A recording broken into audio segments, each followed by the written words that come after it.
आज मैं कह रहा हूं तुलसी की जड़ में ये चीज रखकर सुबह जला दीजिए। ऐसा करने मात्र से आपके जीवन में सुख बढ़ेगा, संपदा, वैभव, आनंद, प्रेम और दुनिया भर की हर एक चीजों में आपका लाभ होगा।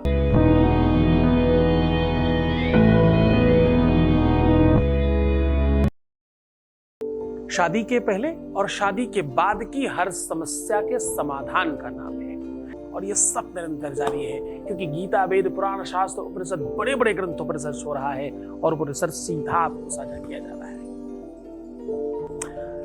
विषय महत्वपूर्ण है क्योंकि रिश्तों के और संबंधों की बात है। दुनिया में जितने भी झगड़े हैं, जितने भी विवाद हैं, जितने भी फसाद हैं, वो सब प्रेम के अभाव की वजह से हैं।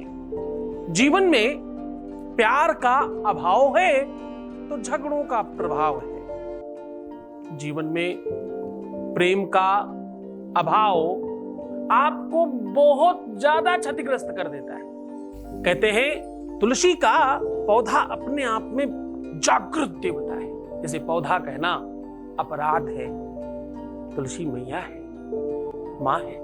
कहते हैं तुलसी आप घर के बाहर रखते हैं, ये भी एक अपराध है। अगर वो मां है तो उसकी पूरी की पूरी स्थिति मां जैसी होनी चाहिए। उसका वैसा ही सम्मान हो, उसको वैसा ही सम्मान मिले, वैसा ही आदर मिले, तो आपके घर में सुख बढ़ेगा। कभी धूप में छाया कीजिए, कभी ठंडियों में कुछ ऐसी व्यवस्था करिए कि उन्हें अच्छा लगे। कभी नए वस्तुओं से आच्छादित कीजिए, उनके चबूतरे को, उनके गमले को खूब श्रृंगारित कीजिए। कभी उन्हें उठा करके एसी में रखिए, कभी धूप में रखिए। जैसी आवश्यकता हो, जैसा मौसम कह रहा हो, उस प्रकार उनकी अच्छी तरीके से सेवा करने वाले लोगों को, ऐसे वैष्णवों को, ऐसे सनातनियों को जीवन में कभी दुख नहीं मिलता, ऐसा शास्त्र कहता है। क्योंकि तुलसी पत्र पवित्राणि हर प्रीति करानि च। किसकी प्रीति है? हरि की, परमात्मा की। परमात्मा की पटरानी भी कही जाती है ये। वृंदावन पता क्या है? वृंदावन का इतना महत्व केवल उसके नाम की वजह से है। अब मैं तुम्हें और जागृत कर रहा हूं। जितनी भी विश्व की सर्वश्रेष्ठ मूर्तियां हैं, विश्व भर की बात कर रहा हूं, मंदिरों में, वो सब बाबा शालिग्राम के पत्थर की। क्या कह रहा हूं? और उन सब में माता तुलसी की कृपा की मूर्ति। विश्व में जितने धाम हैं, जितने भी तीर्थ हैं, माता तुलसी की कृपा सर्वश्रेष्ठ है।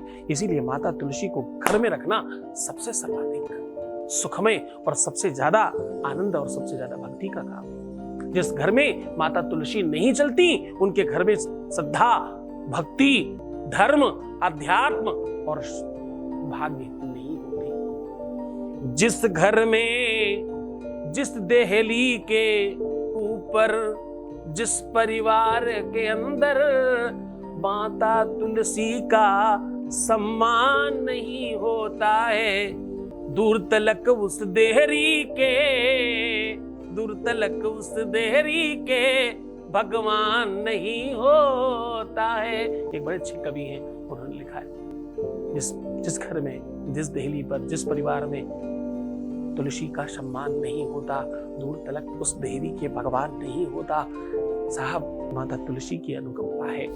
जीवन में तभी आपको कुछ मिलता है जब आप उसका स्वागत करना चाहते हो, जब आप उसे अपनी तरफ लेते हो, जब आप प्रयास करते हो। किसी भी चीज का स्वागत करना पड़ता है, चाहे वो बुराई हो, अच्छाई हो। आपको पता है, दुखों का भी आप स्वागत कर रहे हैं, बस आपको पता नहीं होता। दुखों का आपने स्वागत किया है, इसलिए दुख आए हैं।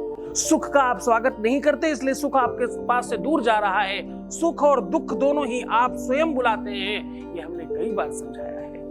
अच्छा चिंतन करो, अच्छी चीजें आएंगी। बुरी चीजों के प्रति तुम आगाह हो जाते हो पहले ही। ऐसा होने वाला है, शायद ऐसा हो जाएगा, शायद ये ना हो जाए, शायद वैसा नहीं हो जाए, शायद ऐसा नहीं हो जाए। तो ये कर करके तुम उन सब चीजों का आवाहन कर रहे हो और वो सब हो जाएगा।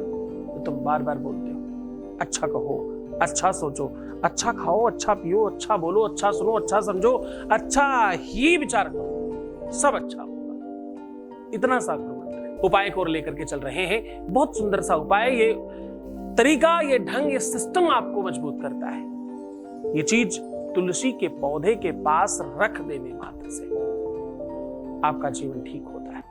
आपको करना क्या है, आपको सिर्फ एक लौंग और एक इलायची तुलसी के पौधे में रात में अपना नाम और अपने पार्टनर का नाम लेकर के अपनी इच्छा, अपना मनोरथ बोल करके सूर्यास्त के बाद तुलसी के जड़ के पास रख देना है। सवेरे उठ करके नित्य नैमित्तिक कार्य कंप्लीट करिए, स्नान कीजिए, पूजन कीजिए। उसके बाद कपूर ले जा करके कपूर के ऊपर हल्का सा सिंदूर लगा करके, वैसे सिंदूर जलाया नहीं जाता पर यह टोटका है इसलिए किया जा सकता है, हल्का सा सिंदूर लगा करके उसमें थोड़ा सा घी लगा देंगे, दोष समाप्त हो जाता है। उसके ऊपर ये दोनों चीजें रखकर तुलसी मैया की आरती करिए, इसको स्वाहा हो जाने दीजिए और इसकी राख से पहले अपने आप को तिलक करिएगा। ऐसा करने से आपके जीवन में आ रहे संकट सदा के लिए जल जाएंगे। आपके जीवन में आ रहे संकट, मुसीबत, तकलीफें हमेशा के लिए समाप्त हो जाएंगी। अब आपको नहीं रोना पड़ेगा, अब आपको परेशान नहीं होना पड़ेगा, अब आपको दूर रहने की जरूरत नहीं है, अब आपको हताश और परेशान होने की आवश्यकता नहीं है। अब आपको बहुत ज्यादा अपने ऊपर अत्याचार करने की आवश्यकता नहीं है। प्यार से रहिए, खुश रहिए, मुस्कुराइए, सुंदर बनिए। हर दिन, हर स्थिति, हर सिचुएशन में किया जा सकता है। बस अशुद्ध नहीं हो आप, इतना सा ध्यान रखना है। खूब मन से, खूब श्रद्धा, खूब विश्वास के साथ ये उपाय करें। 30% उपाय 70% गुरु का आदेश काम करता है। गुरु की शक्ति, भक्ति और उसकी तपस्या फल देती है। उपाय बहुत सामान्य काम करता है, सबसे ज्यादा काम करता है गुरु का आदेश और उसकी शक्ति, उसका तपस्या, उसका बल। तो मन से करिए, श्रद्धा से करिए, आप फलीभूत होगा और आप खूब अच्छे होंगे। तो मुस्कुराइए, सुंदर बनिए। हर आधे घंटे में प्रणाम करके पानी पीजिए। अपना खूब ख्याल रखिएगा। मैं हूँ तुम्हारे साथ। एकदम चिंता करने की आवश्यकता नहीं है। जितना ज्यादा हो सके बेहतर रहने की कोशिश कीजिए। आप अपना केवल ख्याल रखिए। मैं आपका, आपके परिवार का और आपके प्यार का सबका ख्याल रख रहा हूँ। ओम नमः शिवाय।